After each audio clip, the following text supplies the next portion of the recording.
Bismillahirrahmanirrahim. Assalamualaikum warahmatullahi wabarakatuh. Berjumpa kembali di pertemuan ketiga Sejarah Indonesia. Kali ini Bapak akan bahas tentang perubahan dan keberlanjutan dalam sejarah. Kalau kemarin dibahas perubahan dan keberlanjutan ini di kajian ruang dan waktu, khususnya di bagian waktu.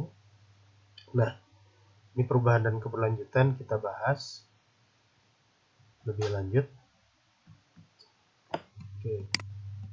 Aku jelaskan tujuan pembelajarannya. Kalian bisa membedakan konsep perubahan dan keberlanjutan dalam sejarah, kemudian membuat sketsa gambar atau karya tulis tentang penggunaan teknologi dalam kehidupan sehari-hari yang menunjukkan konsep perubahan dan keberlanjutan. Oke, kita lanjut dulu ke materinya. Apa sih itu perubahan? Nah, ini ada dua definisi. Definisi pertama sebagai segala aspek kehidupan yang terus bergerak seiring dengan kehidupan masyarakat dan membuat perbedaan. Oke.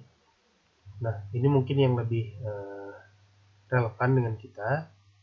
Jadi ketidaksamaan suatu keadaan dengan keadaan lain dari waktu ke waktu.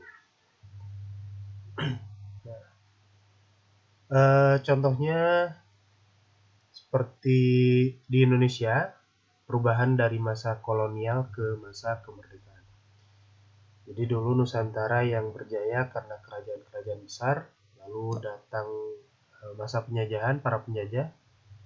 Kemudian setelah lama dijajah, Indonesia akhirnya merdeka. Nah, ini salah satu contoh perubahan.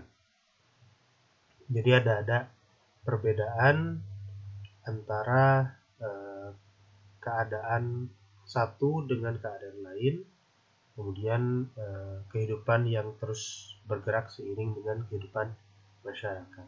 Jadi continue perubahan itu.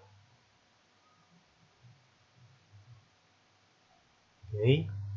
Nah, ini beberapa faktor penyebab perubahan. Yang pertama, bertambah atau berkurangnya penduduk. Kemudian penemuan-penemuan baru, pertentangan dalam masyarakat, pemberontakan atau revolusi dalam masyarakat. Itu dari faktor internal. Sementara faktor eksternal ada 3. 1 lingkungan fisik, 2 karena peperangan, terakhir karena pengaruh dari budaya asing. Kemudian ini faktor pendorong, ada orientasi ke masa depan, jadi berpikir untuk ke masa depan. Penduduk yang heterogen, jadi bukan hanya dari satu suku, bukan hanya satu kepentingan, bukan hanya satu ide, jadi bermacam-macam.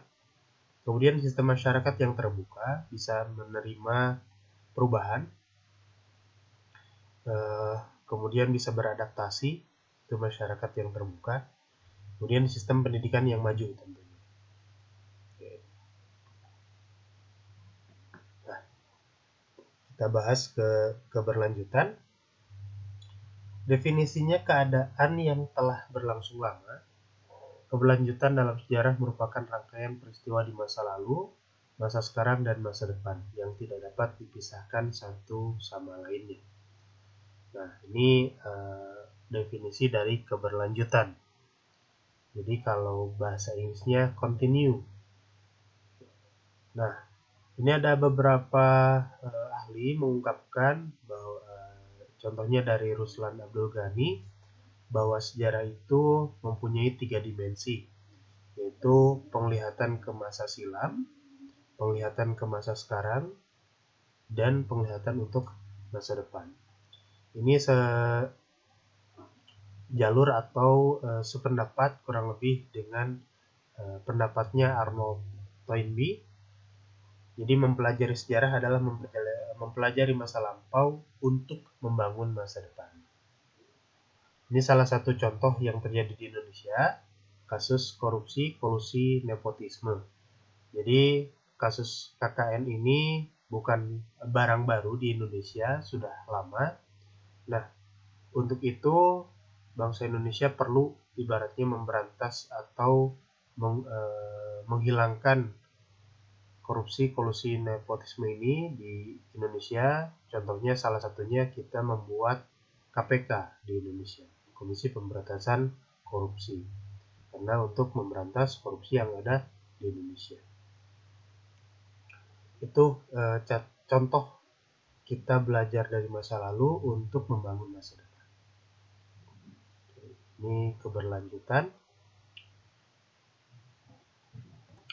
Ini penugasan mandiri, ada 4 gambar, 1 teknologi atau gadget, 2 transportasi, Bapak gambarkan kereta api, boleh transportasi, 3 tentang perumahan atau rumah, yang terakhir tentang fashion atau baju, pakaian.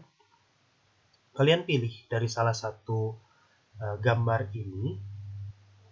Seperti tujuan pembelajaran di awal, kalian harus bisa menggambarkan dan menuliskan kurang lebih gambaran untuk di masa depan.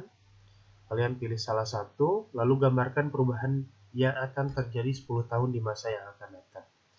Jadi ini silakan bentuk cerita, mungkin bisa berupa karangan atau mengarang, tapi kita melihat kejadian di masa lalu dan di masa sekarang. Jadi harus relevan. Jadi kurang lebih 10 tahun yang akan datang, kira-kira apa nih yang akan terjadi dengan gambar yang kalian pilih. Kurang lebih seperti itu. Untuk penugasan ini kumpulkan di Google Classroom. Untuk deadline 1 minggu. Apabila ada kesulitan dalam pengerjaan, boleh ditanyakan atau WhatsApp Bapak kapan saja tentunya. Oke, Bapak ucapkan terima kasih banyak bagi yang sudah menonton dari awal sampai akhir. Semoga ilmunya bermanfaat. Wabillahi taufiq wal hidayah. Wassalamualaikum warahmatullahi wabarakatuh.